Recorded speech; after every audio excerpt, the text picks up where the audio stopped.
coach in December of 2021. Brent has 3 national championships to his credit as an assistant coach during his 13 years at Oklahoma, as an assistant and 10 seasons at Clemson.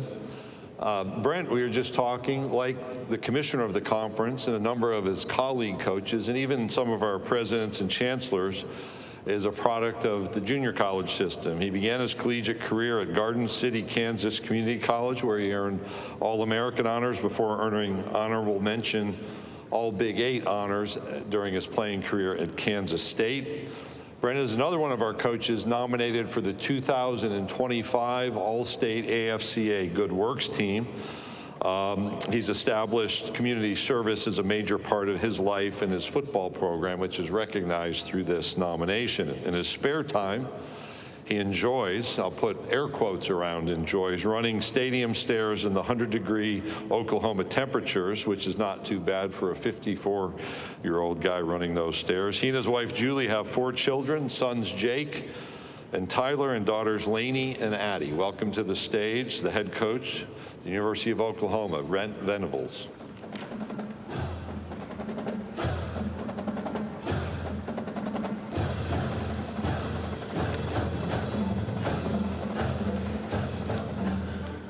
All right, good afternoon. Thank you, Commissioner Sankey. Appreciate everybody being here today, and thinking maybe I got y'all in a vulnerable position, being day 3 and being the last one to speak to y'all today. So I got you right where I want you. No, I do want to take the opportunity to thank Commissioner Sankey for his strong leadership, clear vision, and arguably, maybe what might be the most disruptive time in college football history. He's guided us with a very unique lens and tremendous wisdom. And I would also be remiss if I didn't mention and thank William King, his co-chairman. He's been a great help to all of us head coaches over the last couple of years, and helping us navigate a lot of choppy waters.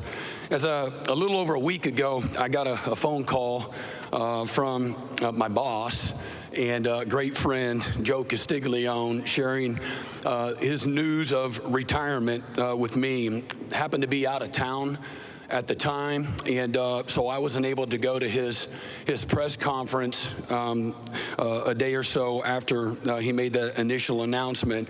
And so as I begin today, I'd like to just publicly both congratulate and thank Joe and his lovely wife, Kristen, for 28 years of impeccable leadership that he's provided so many, the love, the passion, the sacrifice, and the dedication to the entire University of Oklahoma community and the city of Norman.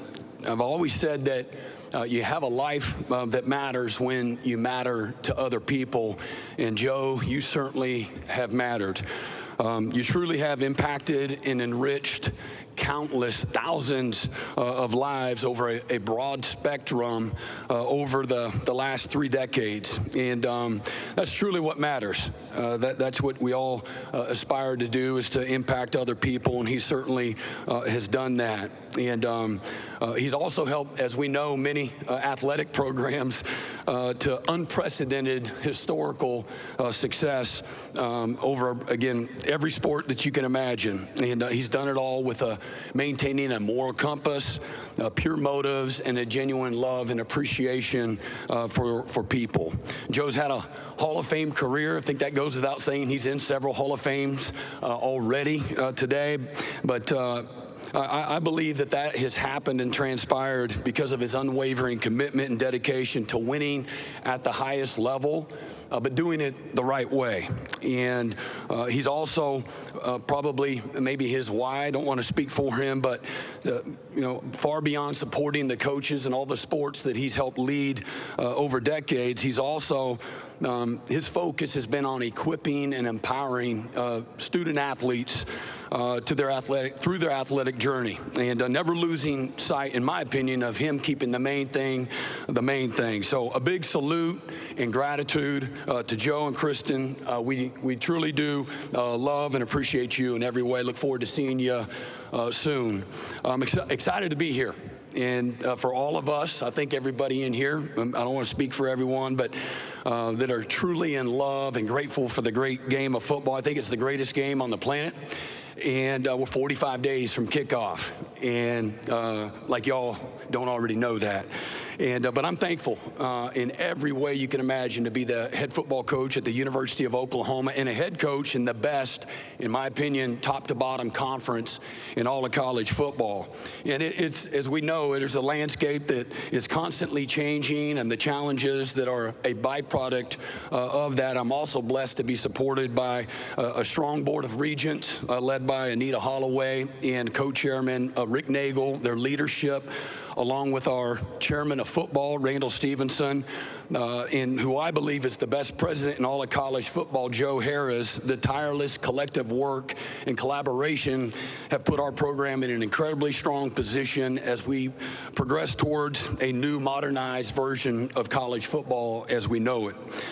In my opinion, there's not a better profession on this planet or a more influential profession than being a football coach. I'm a living, breathing testament, an example of how a locker room can save and transform and change the trajectory of a young man's life. I believe the game has never been better or more important than it is today. The life lessons learned through the locker room are all well known, but perhaps the greatest lesson, in my opinion, is in a world that will divide, the game of football is something that unifies. And so I'm just blessed beyond measure to be a small part of that and being impacted in every way. I brought three guys with me today. If you don't know them yet, you'll learn about the three players that have come with us. All three exemplify everything good about college football in our program. These are guys that are highly competitive in the classroom. They lead from a place of passion and a love for the game, and I believe they have elite leadership as well. All three of the young men will be incredibly important parts of our success this fall, and are indicative of the type of young men that we have in our locker room. All three were, to some degree, afterthoughts or undervalued, under-recruited players. And I love that about the game. I've been an underdog my whole life, and I love pulling for guys like this, but they also are reflective of what the game of football at this level is all about. It's about development in every part of their life. And R. Mason Thomas, a defensive end that we have, a senior from Cardinal Gibbons High School down in Fort Lauderdale, Florida, and Robert Spears Jennings, a safety from Broken Arrow High School. These guys are two of the 13 players on our current roster that are entering their fourth-year part of all of our first recruiting class. And when R. Mason showed up, he was 212 pounds soaking wet. Now he's over 250 pounds. He's one of the most fiercest and explosive pass rushers in all of college football. He's all SEC a year ago, had 9 sacks, and all of his best days are in front of him. But he, along with the other two guys that I'm going to introduce, are also, these are guys that are highly invested in our locker room. They lead from the front. These are guys that, are unbreakable in every possible way, and just really proud to have these guys represented today. Robert Spears Jennings, he played both ways coming out of high school, moves to safety as a freshman. Didn't play a whole lot like a lot of young players and need to transition and learn and grow. But he's become one of the fiercest, fastest, most explosive, instinctive safeties in all of the country. He was second on our team last year in tackles with 66, forced 4 fumbles, which I think is one of the tops in the country. Be a December grad along with R. Mason as well. And also RJ was an all-academic, all-SEC performer as well. Just chasing excellence is what he's always represented. And then John Mateer. As I've said a few times already here today, just tremendous capacity. Every day John is wide open. He's a guy that deeply cares. He's a guy, along with the other two players that are part of the 2025 version of the Oklahoma Sooners, and turned down more money to go elsewhere because of the belief and the vision of the program. Certainly a connection to Coach Arbuckle, but this is a guy that wants to win at the highest level. He's a connector. He's a guy that leads from the front. As he plays the game, he looks like he's in fast forward a lot of times, but a great competitor, super athletic, throws the ball really well on the run, makes a lot of good decisions, very self-deprecating, and likes to have fun, can laugh at himself. He handles those tough moments. They're a part of every day. You go to the practice field and going against the type of guys he's going against every day, he's going to have some tough moments, and he handles it all.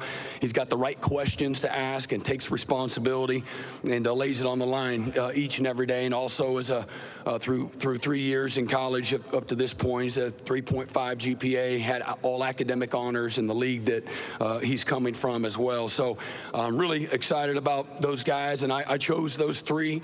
They have positioned themselves through a body of work to be heard and influence and impact their teammates in the simplest way. I've said that the most important thing that every player in the locker room should covet is the respect and the trust of their teammates, and they've certainly done exactly that.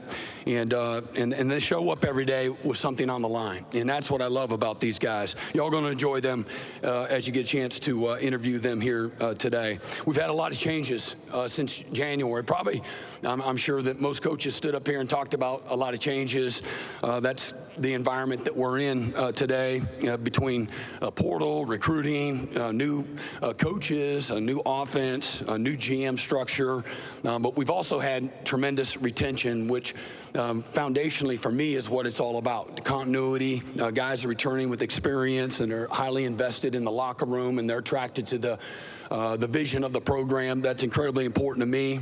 But no doubt, we've improved our roster, and again, I believe that we've created a better overall staff with the additions that we've brought in. But top to bottom, we've made great gains in the weight room with building more mass, improving our strength at the point of attack. We needed to do that. We had a lot of freshmen that played a year ago in our bowl game, and our top 48 players on offense and defense in the 2 deep.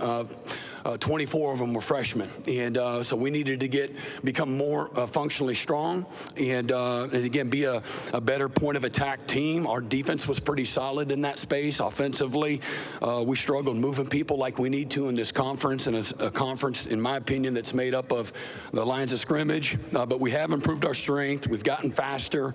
We're more explosive. Our acceleration numbers, and I'm not here gassing and just reaching for anything. I want to quantify a lot of hard work that our guys have put in over the last several months. But I think the last 2 years combined, you look at the total number of snaps in college football, we have some of the top numbers when it comes to playing freshmen and sophomores. And so I really believe the experience that's returning along with the new additions is going to put together a great product here this fall.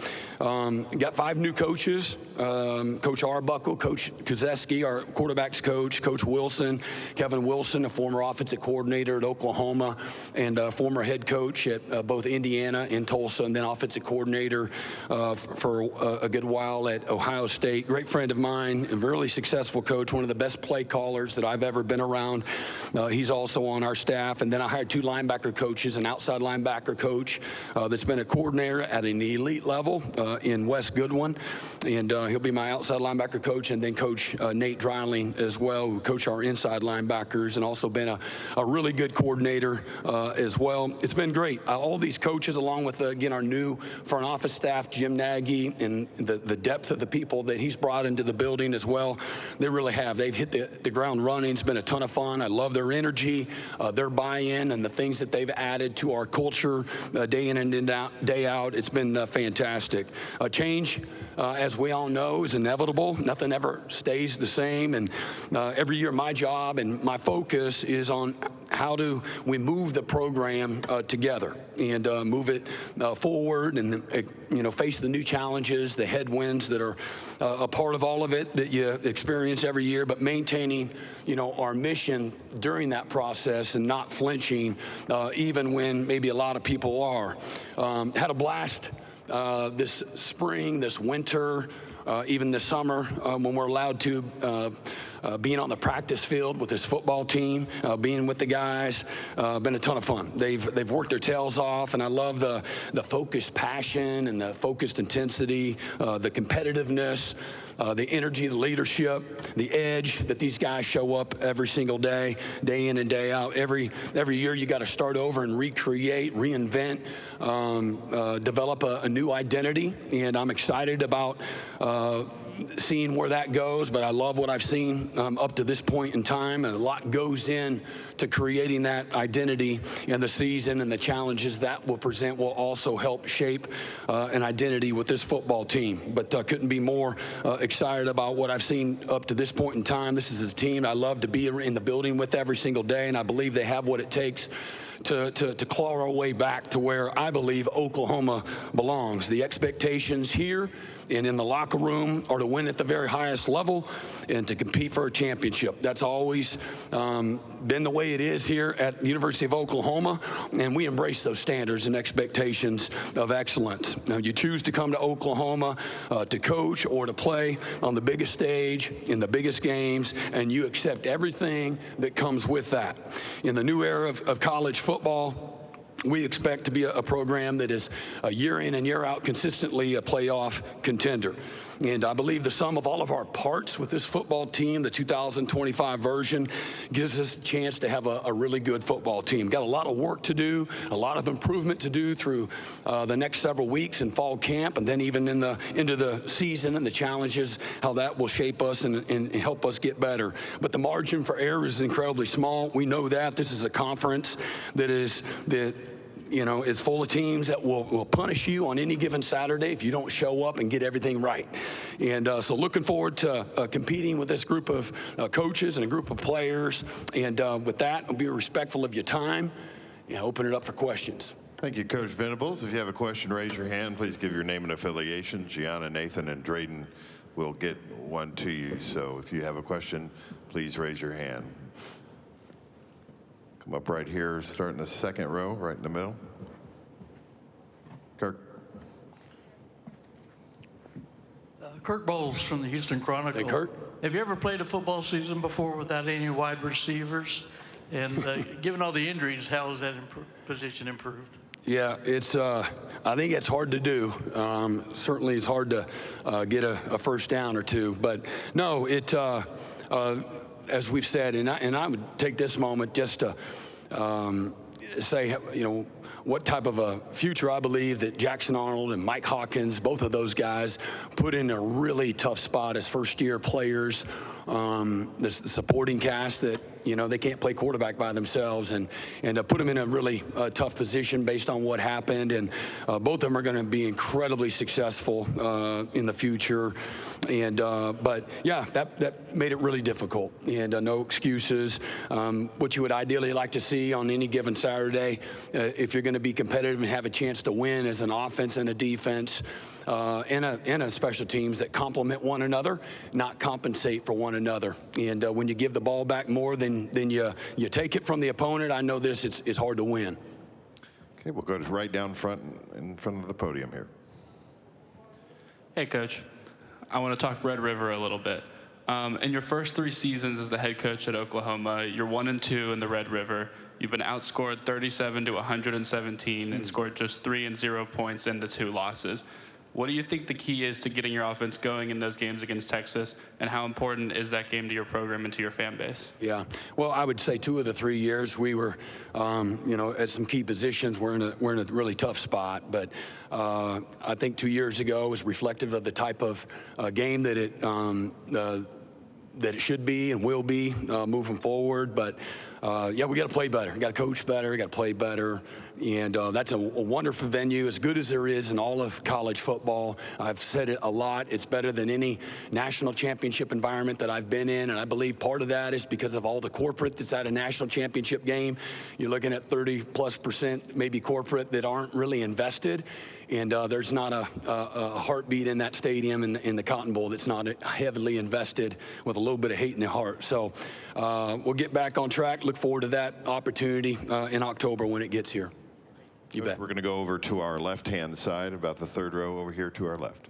Hey, Coach, Chris Phillips, SEC Unfiltered. The improvements you guys have made on the defensive side of the ball have been well documented since you got to Norman, outside of just the obvious, which is the personnel upgrades. What do you feel like you've done from a cultural standpoint and just a mindset change that has led to getting dominant defense back in Norman? Yeah, I think that, great question. I think it goes without saying that we had a lot of guys that were scarred up, guys that were still here on the roster, a lot of guys that were scarred up and didn't know how to play and prepare the right way. It's not like a knock on anybody, but I don't think had the confidence, probably most importantly, and so it takes a lot. You nurture that, you develop that, you recruit that, and then man, you're relentless about chasing excellence and being the example for what it looks like every single day. You got to be a therapist, you got to be a coach, you got to be a teacher, you got to be a motivator, and I love that. I love building things. I like building things that are to last, and so we literally started from the ground up. And this, again, will be the first year that we've had guys that are in our program for 4 years, 6 players on defense. This will be year 4 for them. And I expect them, the more you play, the better you get. That's a developmental game.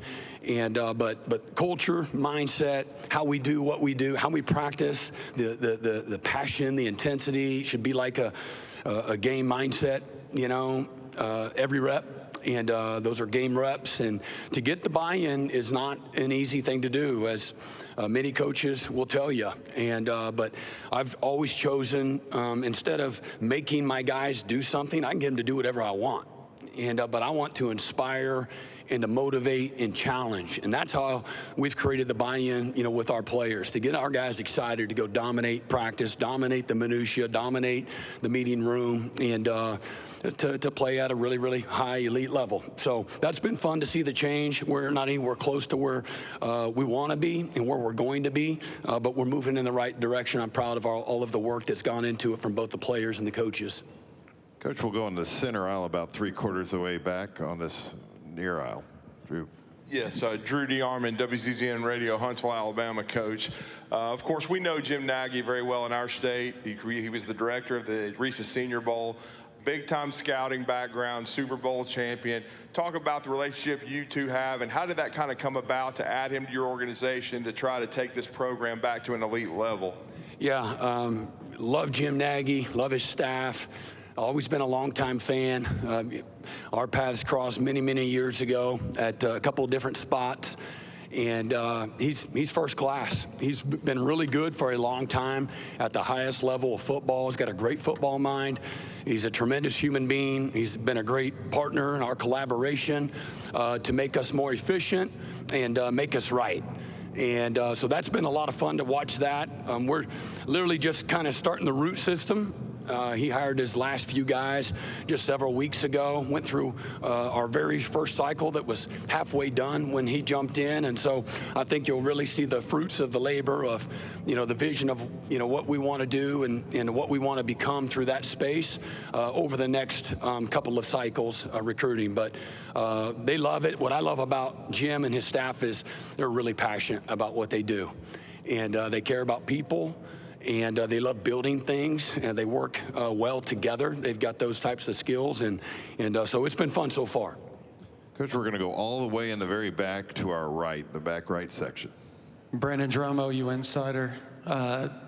Brent, can you talk about just some of the young guys that maybe you guys expect to play this season for you? I know you guys return a lot of experience, but is there guys, maybe freshmen, sophomores, that you expect to contribute in a big way this season?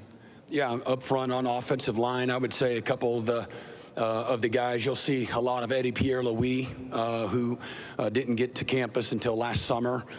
And I think you'll see UK Daniel Akinkume. I think you'll see Mike Fasusi, Ryan Fogier, a couple of freshmen offensive linemen that are mature beyond their years, mentally and physically. And then on the defensive side of the ball, I would think a few names that you may or may not know. Danny Okoye, pound for pound, might be the best athlete on our football team.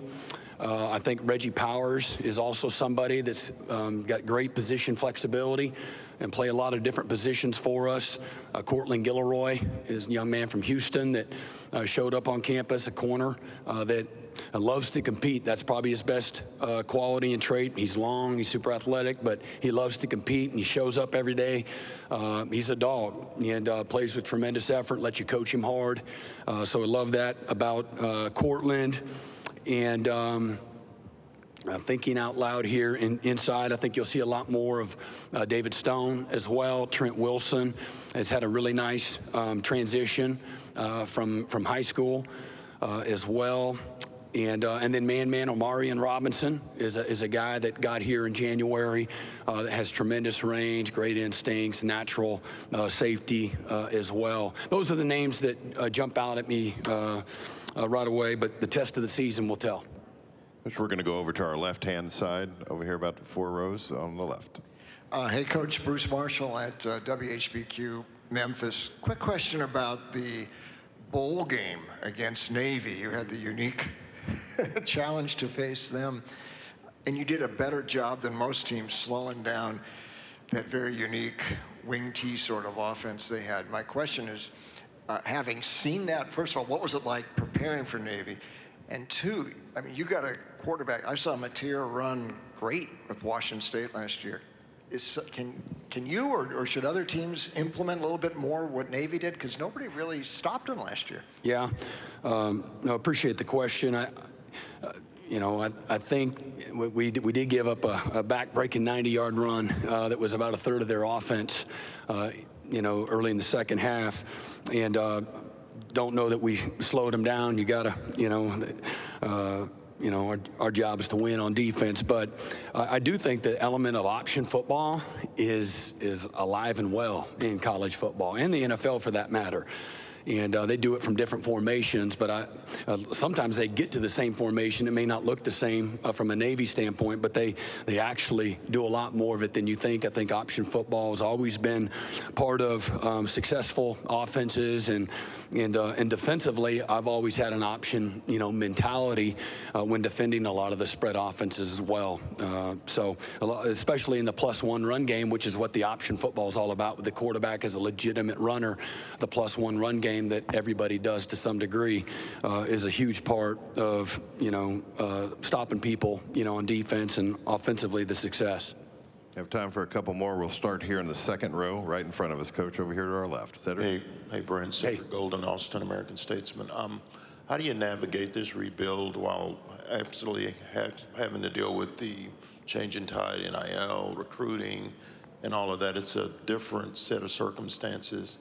And you're not used to having losing seasons. Yeah, but first of all, I think everybody's dealt with is dealing with the same challenges. So the poor me is not part of the conversation, and I say it's complicated, more so than it's ever been for young people. The process of choosing a school, and but I think it's great too. I think it's about time. And we've got to do a good job from a leadership position of helping, whether that's, program by program or us in a leadership position holistically in college football, helping these young people be good stewards of this space and continue to keep the main thing, to, again, holistically develop these young people, to help them maximize the small window that, that's there in college to develop, to play the game as long as they can play it, but be prepared for, life beyond, the football field, because that day's coming when they got to hang the cleats up. And that's our responsibility, is to be able to help manage all of it. But listen, there's always been change in college football, decade after decade after decade. Is this a lot? Yeah, no question. But do I believe in our leadership? I do. And we're going to put structures in place that helps, help us all navigate this in, the right kind of way. And but the structures aren't any good if people, go beyond those structures. And so that's what it's going to take. Otherwise, there's going to be a lot of other carnage in college football and in college in general, in college sports, if leadership doesn't have full buy-in on trying to move the game together and progress it the right way. Coach, we'll take one final question back towards the TV set, right in the very back. Jerry, I'm for the third AL.com. Coach, you guys took Auburn the distance last year. What do you remember most about that game? Well, I mean, as we know, it's one of the more difficult venues to go and play. I think Mike Hawkins, that was his first career road start. I don't think anybody's ever done that in SEC history, come out with a win. I think the guts and the toughness from Mike Hawkins, our ability to overcome a lot of self-inflicted mistakes, penalties, etc., drops, and then the ebbs and flows of the game of football, man. The dramatic comeback, the two-point conversion, the critical stops, going on the road, the fight, the guts, the toughness that our players exemplified. I've seen many teams that are on the wrong side of that in that scenario, being down at one point, I believe, to start the fourth quarter by 11 on the road. So had a bunch of babies out there making plays and finding a way to get a win. Coach Venables, thank you for your time this afternoon. Appreciate it. Boomer Sooner.